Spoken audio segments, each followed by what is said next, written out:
少牧，这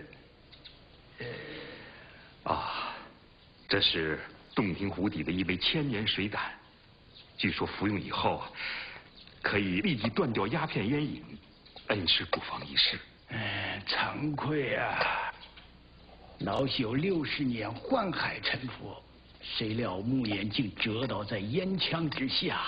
少牧，可知皇上这次为何传你进京吗？想必是为了力禁鸦片之事吧。鸦片乃中华千古未见之物，迷人心性，毒害苍生。老朽尚且如此，京城里的王公贵族就更不用说了。不过，以老朽之见，鸦片虽然凶险，但要力禁鸦片，只怕更加凶险。学生愿听恩师指教。禁烟之难，只因如今外有海关受贿，内有权臣贪赃，再加上圣意多变，禁烟，实在是祸福难料啊！宫中大队时，你万不可贸然应命啊！学生一定牢记恩师教诲。O diálogo visto põe a questão do ópio como problema na sociedade chinesa. E o filme expõe muito bem isso. Só que esse problema houve uma tentativa de retirá-lo no episódio conhecido como a Guerra do Ópio, entre 1839 e 1842. A China tenta impedir que o ópio, uma droga, seja vendido dentro daquele país. A Inglaterra estava brigando com isso porque está ganhando muito. Mas, infelizmente, os chineses perdem, a Inglaterra vence e conquista não só o direito de explorar, de vender o ópio, mas também o direito de conquistar terras dentro da China. O exemplo claro é a conquista de Hong Kong, que só no século XX, em finais do século XX, volta ao domínio chinês. Um outro exemplo de guerra que aconteceu como reação é a guerra sino-japonesa, a guerra existente entre a China e o Japão. Em busca de terras, o Japão se dá bem e conquista Formosa, que vira, naquele momento, em 1895, território japonês. Outro episódio foi a Guerra dos Boers, colonos sul-africanos de origem holandesa que, residindo ali na África do Sul, não querem e querem impedir, na verdade, que os ingleses conquistem aquele território. Por fim, uma última revolta conhecida é a revolta dos Boxers. Os Boxers eram chineses que armaram uma revolta profundamente xenófoba, isto é, contra o estrangeiro, contra o ocidental, visto que o ocidental só trazia miséria àquele país.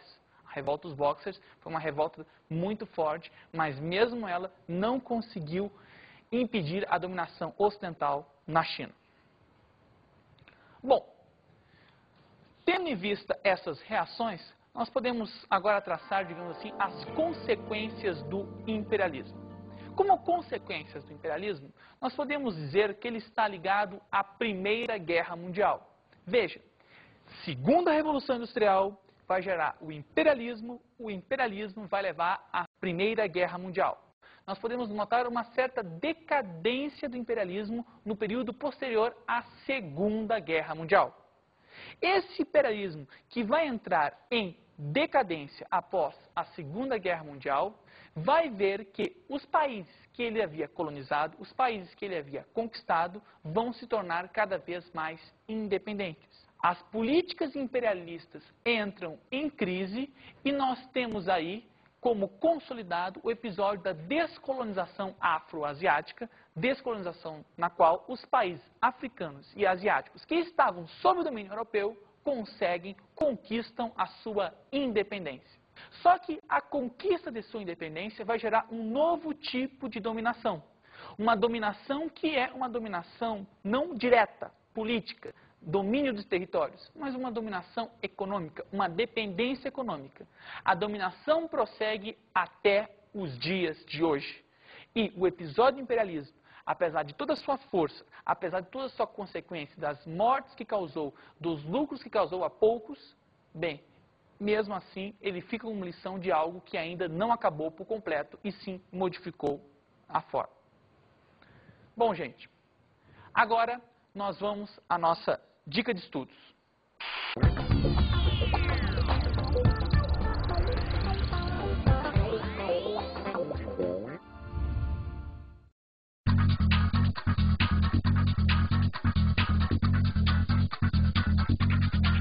Bom, gente, como dica de estudo, eu oriento vocês a perceberem o imperialismo como um fenômeno articulado entre consequências da Segunda Revolução Industrial e um fenômeno que irá gerar a Primeira Guerra Mundial.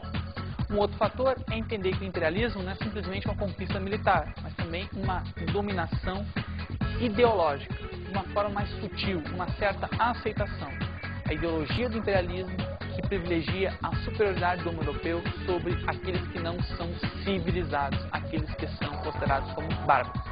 Por fim, um bom filme para entender essa lógica do imperialismo é um filme da década de 90 chamado Indochina, que conta a história de uma menina vietnamita que é criada por franceses e, no fim das contas, ela recebe uma educação europeia, mas, no fim das contas, começa a reerguer, ela começa a sentir as suas origens, né, da Indochina mesmo, as suas origens daquela região, da dominação francesa, e começa a ter uma nova identidade, começa a privilegiar os povos que estão sendo dominados, no caso, o povo original dela.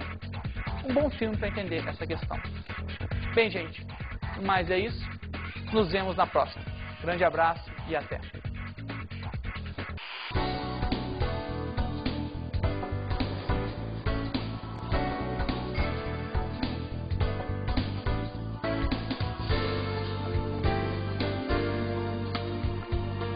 Na aula de hoje falamos sobre o imperialismo.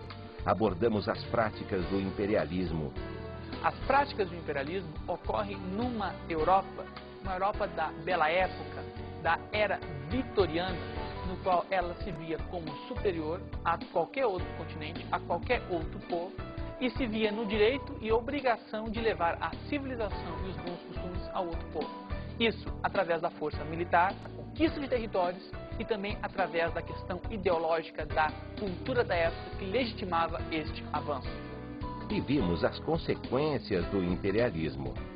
De imediato, o imperialismo vai redundar na Primeira Guerra Mundial, um confronto inter-imperialista.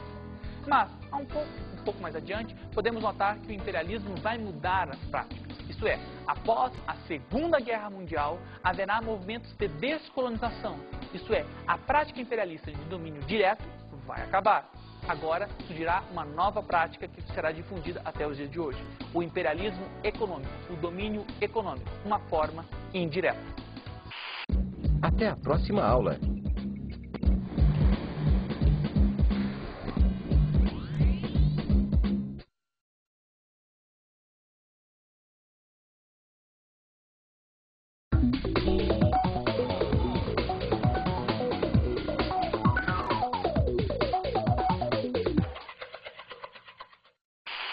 Salve, professor!